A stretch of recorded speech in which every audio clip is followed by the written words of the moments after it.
Yes.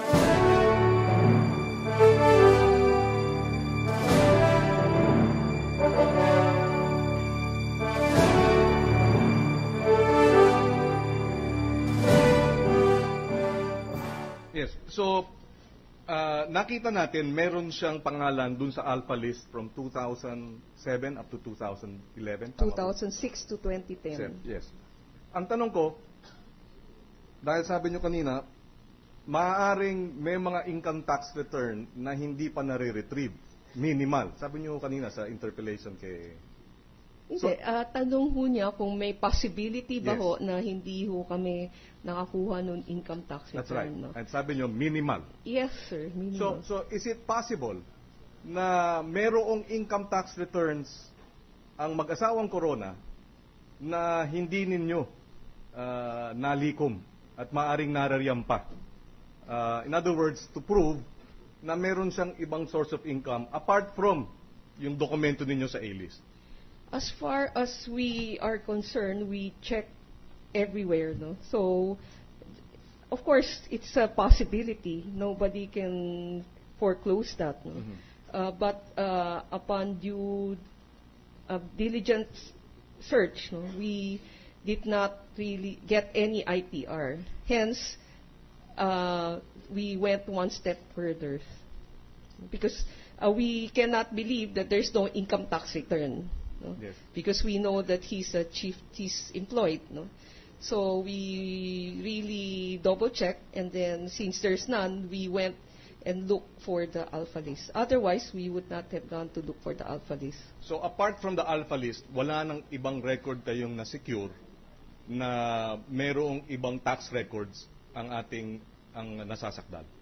Maliban ho dun sa Yes. car. Yes, Yun ho. and the car, sorry. Yes. Apart from the Alpha List and the car. Aha. But, as you said, potentially, possibly, there could be an ITR there somewhere that you have not been able to retrieve.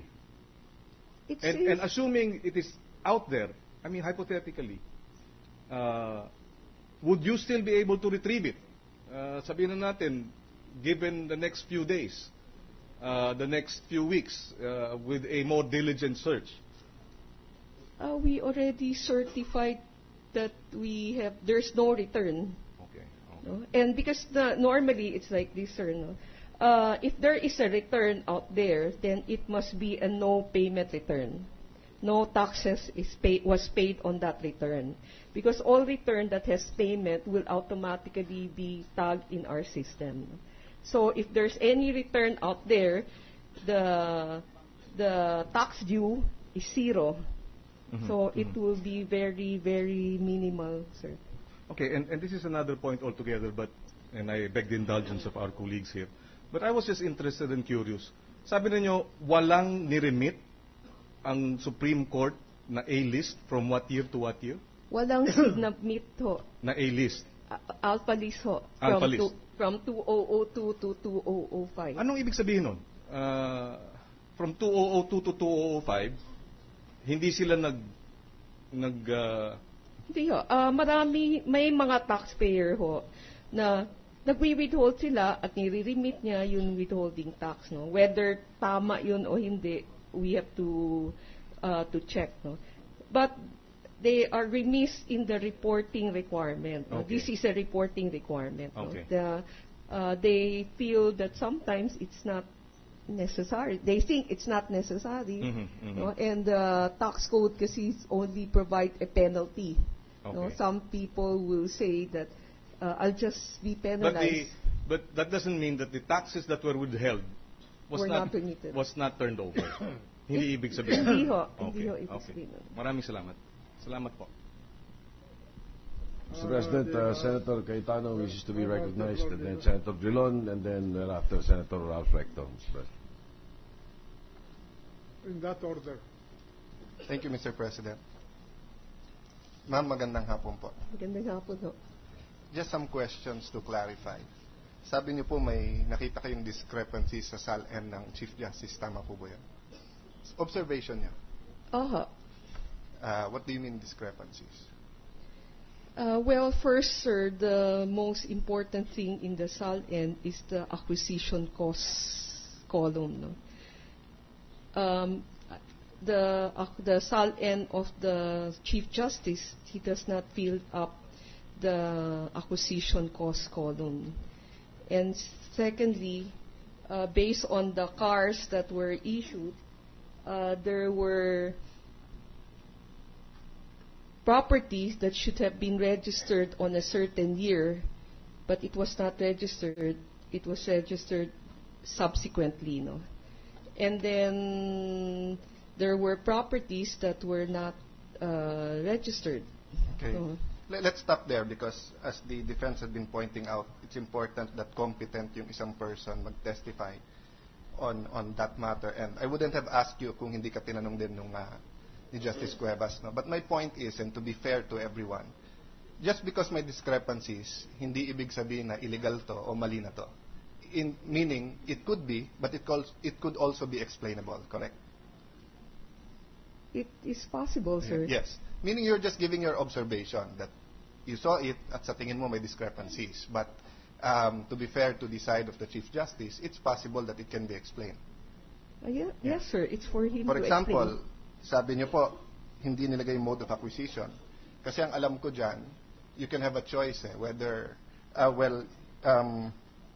pagdating sa price, you can either put the appraised or assessed value or you can put the acquisition cost. No? Ang nakalagay kasi dito sa SAL niya, mode of acquisition, hindi yung price no, nung acquisition. No? But we're not here to argue this. I just wanted to point out, because going to another point, that the point is you have a presumption of innocence, but then if you can show that there is property not included here, or even it is included, pero hindi mo mapakita na sa income mo kaya mong bilhin yon, then the presumption shifts, di ba? Nagiging presumption na meron kang ill-gotten wealth. And then the defense can now show na can try to explain, and if they can explain kung saan galing ang pera at legitimate yung pera, then na-overthrow ulit ang presumption. No? So, my point, ma'am, kasi kanina nag-testify kayo na yung isang daughter, was it Sharina, nagkaroon kayo ng investigation dahil sabi niyo wala siyang income pero nakabili ng property. Okay. Did you ask her or did you call her or give her an opportunity to answer, or at the stage of your investigation it didn't call for that yet? It is just came to our attention while we're preparing for the impeachment case. Okay. And I didn't have any opportunity to go back to my office and do my work. No? So you I are don't have the simply opportunity. testifying on your personal knowledge and the usual course of the procedure when something is brought up to your knowledge. Yes, sir. Yes. But meaning, to be fair again to the defense and to everyone, there is a possibility when she is asked to explain, she will be able to explain. There is a possibility, Yes. sir. And for example, for those possibilities, halimbawa ma'am, pagka kayo ba'y kumita sa stock market halimbawa, di ba final tax yon, hindi ka naman magpa-file talaga ng income tax doon, di ba? Oho, pero ang problema ho doon is dapat ho meron kayong unang kapital, no? Yes. Eh, wala naman ho siyang And income. are you familiar with the presidential decree of President Marcos which prohibits gifts to public officials? Yes, sir. Are you familiar with the exception?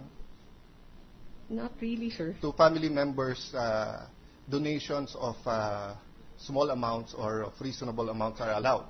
So if for 18 years, binibigyan mo anak mo ng 100,000 pesos a year for 18 years, then you would have 1.8 million when you're already 18 years old. No, so I'm not giving or testifying for anyone here. I'm just saying, balansehin natin that tama po yung sinabi nyo. There has to be capital. Yes, sir. But I'd also like to point out that that's why the burden is on the prosecution to show that there are in fact properties na hindi mapaliwanag. But kung mapakita nilang hindi nga mapaliwanag, nagsishift na yung burden na ito.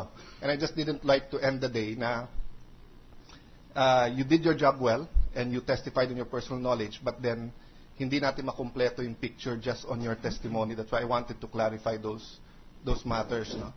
Lastly, Your Honor, you got authority from the President to testify on the income tax returns, correct? To bring the income tax, yes. And to testify on it, Yes. right? Can a taxpayer waive his right? Yes. Meaning ako, sabihin ko, halimbawa, challenge ng media, o lahat ng prosecution, pakita nyo rin ang SAL nyo. Lahat ng judges, pakita nyo rin, o BIR nyo, ilabas. Can we write you a letter and say na ipakita nyo? Yes, sir. Can we waive it in favor of a different person? May waive it na sinasabi ko, the secretary.